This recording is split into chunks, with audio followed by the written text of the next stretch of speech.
A controversial immigration case in Texas has raised serious questions about how US deportation system works. A man named Brian Hose was deported to Mexico, but later his lawyer claimed that he's actually a US citizen born in Denver, Colorado. Well, this incident happened during a traffic stop in Texas. Police stopped Brian because of the tinted windows on his car, and during the check, he could not provide the immediate proof of the US citizenship. He told officers that his documents, including his social security card and birth certificate, were at his home in Austin. Because he also did not speak English well and had Mexican ties, local police and ICE authorities thought something suspicious. Brian was then detained in jail and later transferred to Border Patrol agents. After about 5 days in custody, he was deported to Mexico on April 7th.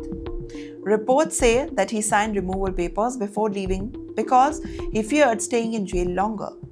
Now, Brian had also family, including his wife, a daughter, living in Mexico. However, his lawyers later shared documents with the media, including a US birth certificate and social security card showing that he was born inside the US.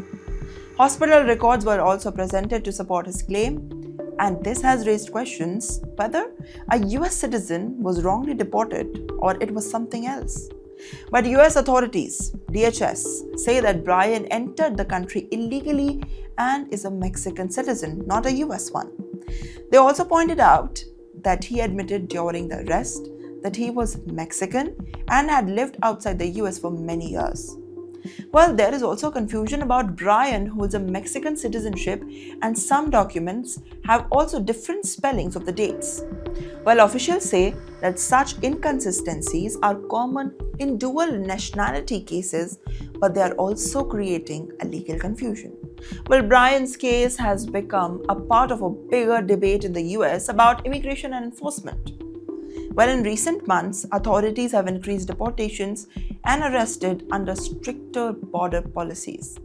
Well, reports say that even people claiming citizenship are being checked more strictly.